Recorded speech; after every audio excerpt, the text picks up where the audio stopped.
What is up, run fans? You join myself and Sebastian on a Saturday morning, and it has been a very long time since I've done a parkrun video, because I tried to record one 2 weeks ago and it didn't work, even though it was a really good parkrun. But I've got a new camera, they replaced it, and we're at Worthing, and we're gonna have a nice one today. There's gonna be two videos. This is gonna be my video, this is the intro for my one, and I'm running a nice, easy but fun parkrun. It's gonna be very busy today because Littlehampton's been called off because of a bonfire, and Worthing is often very busy anyway, so it's going to be pretty tight at the beginning. And yeah, let's get into it. Yeah. Okay, runners, going to count you down. 3, 2, 1, run! Oh my days, it has been a long time since I managed to do one of these. I'm buzzing that I'm back running and able to record. My camera died, as I said in the intro, at the last parkrun I tried to do 2 weeks ago. I went too fast. I was trying to get some good footage. I was then annoyed and ran hard and ran like a 20 something. It was pretty quick, to be honest, considering I hadn't really done that much training and I was coming back off an injury.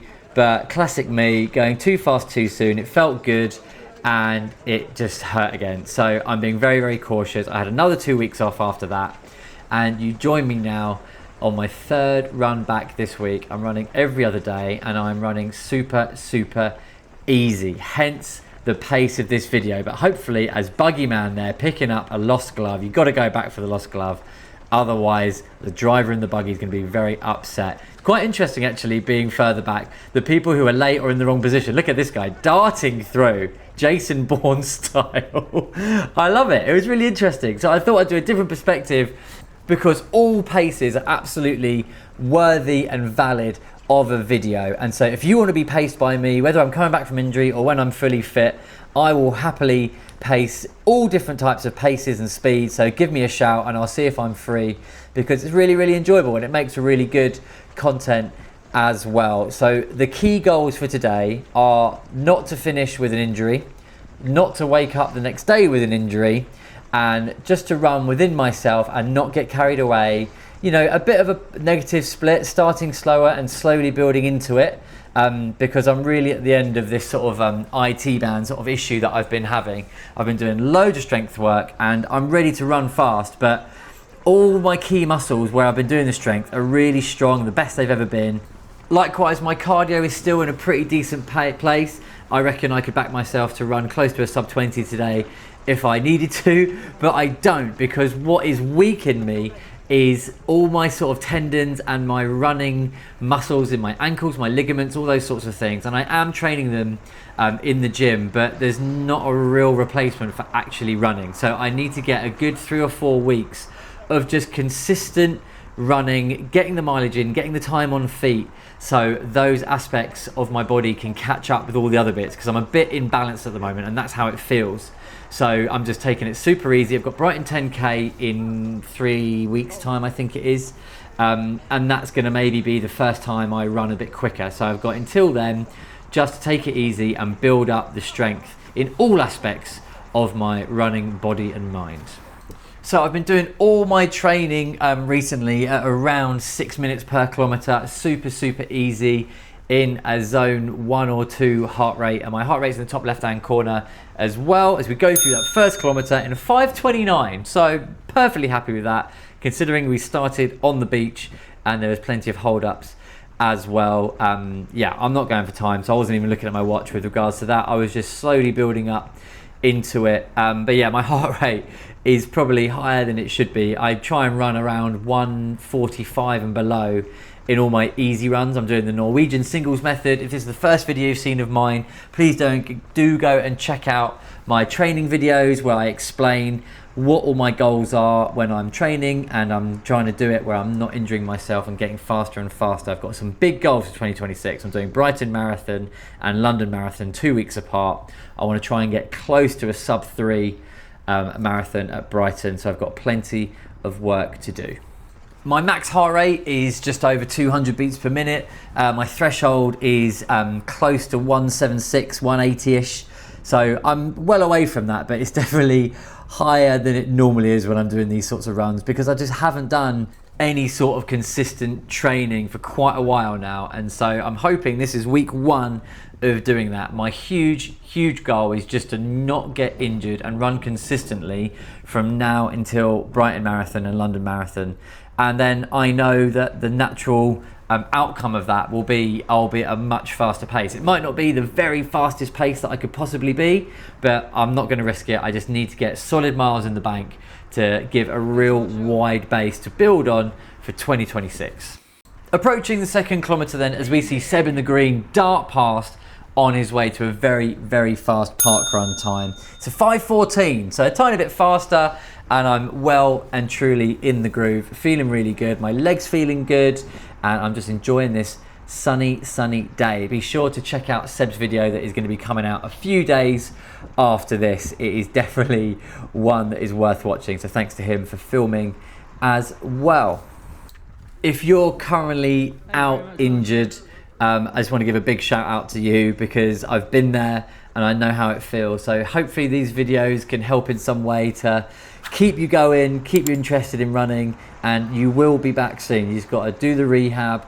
You've got to keep going with that strength training. I cannot stipulate enough how important that is to preventing injuries as well as reducing them after you've had them, as Mr. Luminous comes past and I have to keep it within myself so much to not chase and race people, because that is not the purpose of today. But my small little tiny brain and my large pathetic weak ego just wants to race people, not because I think I'm better than people, but just because I love racing actually and running fast, and I just get carried away, and I love the idea of, you know, pushing myself and pushing others and stuff like that. So I do find it difficult doing these sorts of runs. I can run easy on my own, really easily, but when it comes to these sorts of things surrounded by others, I find it much more difficult. So when I'm running a slightly easier pace at Parkrun, I do like to pace other people, because then it keeps my mind busy, and yeah, I still get that mental stimulation of pushing someone hard, but it's just not myself, which is quite nice, because you get to have a bit of a nicer time, and someone else does all the suffering for you. Here we go then with the 3rd kilometre, and what do we have? A 5:12.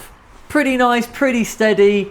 We like that. Around a 25-minute, 26-minute was what I was saying to Seb that I'd be happy with. So in the back of my mind, I knew roughly that I was on target for that, and I was going to try and speed up a tiny bit in the last kilometre just to test the legs a little bit, but still within a completely safe remit of coming back from the injury. The reason I got my injury was not because of my training or making mistakes and stuff like that. I'm really happy with the training I've been doing, using the Norwegian singles method and all the strength work I've been doing twice a week.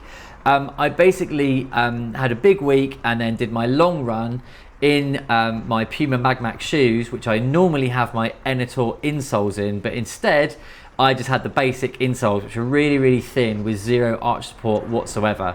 And I think the combination of the different insoles with no support, plus tired legs and a long run that I hadn't done for a while, just culminated in me running with really poor form. I dread to think what I look like, absolutely shuffling along, Quasimodo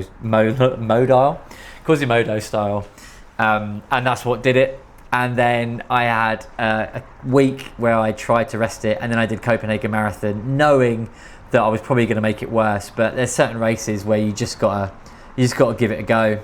Most others I would have, abandoned, but Copenhagen, I wanted to do it. It felt fine. It was stiff, and afterwards it was okay. But I made it very angry indeed. And I ran a 1:30 something, 1:34, 1:33. I don't know. Check out the video and have a look, but it made it angry. And then 2 weeks off, I then ran again, made it angry again, running too much of a fast park run, and then another week, and then here we are. So it's nice and steady, and this is week 1 of a very big winter for Light It Up.